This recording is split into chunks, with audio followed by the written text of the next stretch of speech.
Welcome back to Trinity Dock at the port of Felixstowe. A lot of these containers arriving here were carrying toys and electrical items from the Far East ready for Christmas. When they leave, those containers are much lighter. Some have waste for recycling, but many are empty.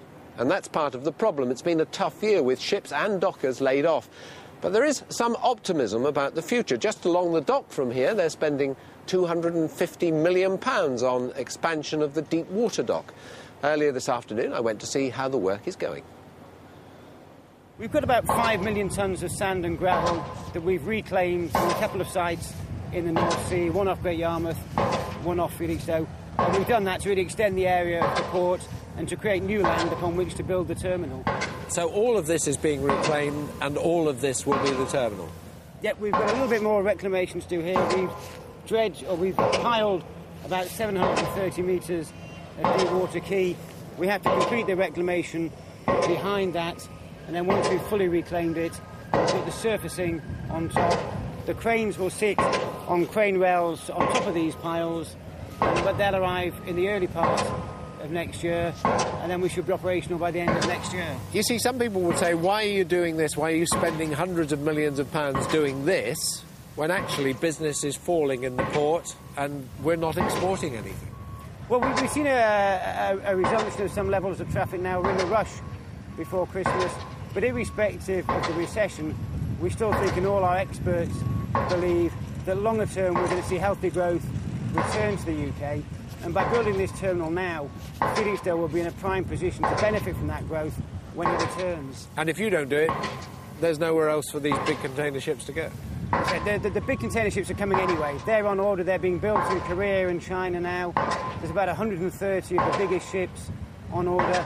A good number of those will come to Europe and come to the UK. If they can't come here, they'll have nowhere to go. Paul Davey and a very loud pile driver. Small businesses are often among the hardest hit when it comes to a recession. A year ago, we went to meet people in Huntingdon. Our business correspondent Richard Bond has been back and found some cautious optimism.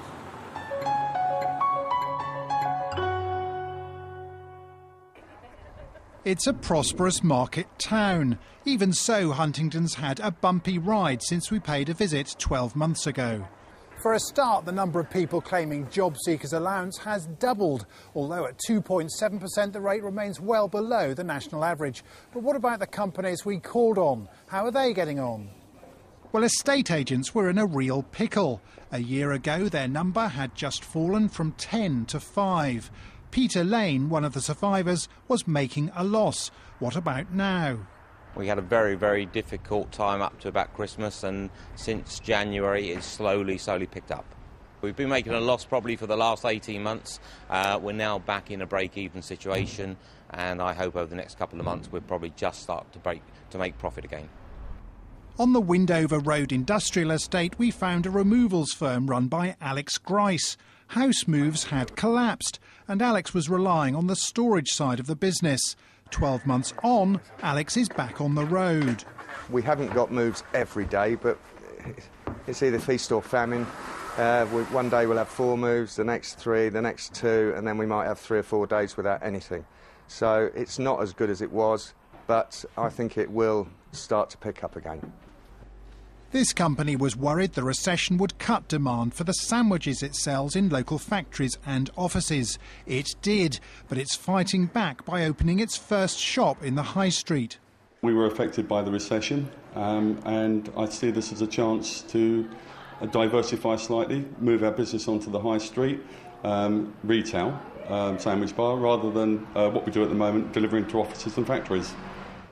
A year ago, this bed company was in talks about cutting jobs. In the end, it made 94 redundancies. We also called on Paul O'Carroll's business, supplying trailers and tow bars. Business here is down another 10% on last year because the building trade is still bad.